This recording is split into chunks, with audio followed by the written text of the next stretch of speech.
Papakita ko sa inyo yung tutorial ng paglinis ng gilid para iwas dragging. Pag nagpalinis kayo, siguro din yung kasin nilang lahat to. Kasi ito natutuyan ng grasa. Kaya nagkakalawang, dumudumi, saka madaling mapudpod. Lagyan pala lahat ng grasa. Kung maluwang na itong mga o-ring niya, pwede nyo itong palitan. May mga available naman dyan sa may mga shop namin na nagpapagawa nito. So itong lagayan ng kanyang bola, yung drive slider piece, check nyo pag maluwang. Lalo to. Gaya nito, maluwang na. Check nyo yan. Kasi may isa dito sa cause na maingay. Yan, pag lumuluwang kasi yan, nagpa-vibrate na ganyan. Kaya maingay. Tapos itong mga bola-bola niya, check nyo rin. Kasi minsan yung makikita nyo parang buo pa, pero ito, check nyo, pag umikot to, kailangan nyo na rin palitan. Tumitigas kasi ito pag tumatagal. Yung mga center spring, check nyo, pag sobrang lambot na, lalo pag mga stock madaling lumambot, palitan ninyo. Kasi sa akin naka 1 to RPM kasi ako. At itong mga clutch shoe nya, check nyo kung pudpud o hindi. Ako kasi nagpalit na ng buong clutch shoe kaya makapal pa to. Bago nyo ilagay ito, siguraduhin yung lagyan nyo to ng grasa. Huwag masyadong marami kasi pag masyadong marami ang grasang nilalagay, nagkukos din siya ng dragging. Dito, pupunta yung grasa dito kaya dumudulas, nagkukos din ng dragging. Konting grasa lang mga alit, huwag masyadong marami. Tuturo ko sa inyo mamaya kung paano maglagay ng grasa. Basta ito, may grasa dapat to.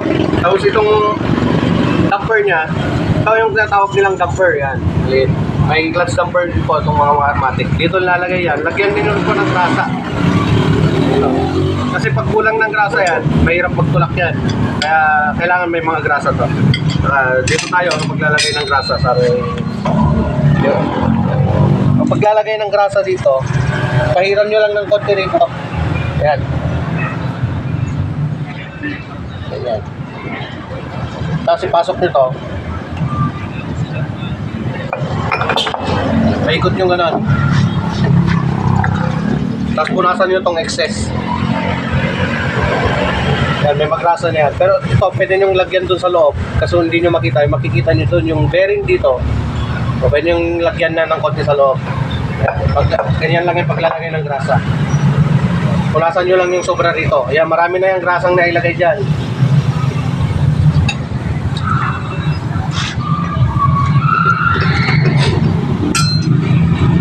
Yung pag-assemble nito, kailangan may mga grasa rin. Siguraduhin nyo lang na malinis para tanggal yung mga dating grasa. Tumitigas kasi yun. Pag lagay nyo ganyan, lagyan nyo muna ng grasa to.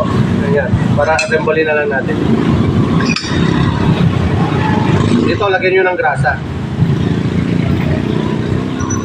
Kunti lang, huwag masyadong marami yung alit kasi tumatapon yan pag umiinit kasi itong mga high-temp na grasa, parang nalulusaw, matalsik dito, yun pumupunta rito sa bell. Ito naka-groove na kasi, lalo pag mga stock na bell, nagpalinis kayo, ilang araw, dragging ulit, balik nyo kasi sobrang grasa, palinis nyo ulit. Yun lang. Yung mga advice natin. Saka yung pagpapaigpit ninyo, siguraduhin yung wag sobra, kasi ito nasisira to, nalulustride, kaya yung iba, napapaktas. So, yung mga nut nya, sa pulley nut, sa bell nut. May paglalagay rin nito, isa rin to sa nasisira, pagbabalik ng mga mekaniko. Pagkalagay ninyo, dapat siguraduhin yung kamay ay hindi siya tabingi, gaya ng tabingi. Kailangan nakadiretso yan. Kasi medyo may fit at may string na nakapatong dito. Dapat nakakamay yan pag nilalagay. Kasi pag hindi nakamay yan, nako, pagpapawisan ng malamig yung susunod na magpapaggagawa nitong mekaniko. Kaya tips at idea sa mga may NMAX.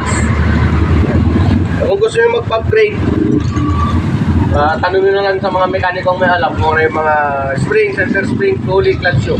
Kasi sa akin nakapuli na ako kaya hindi na stock to, napalitan na to. Yun lang mga kalit.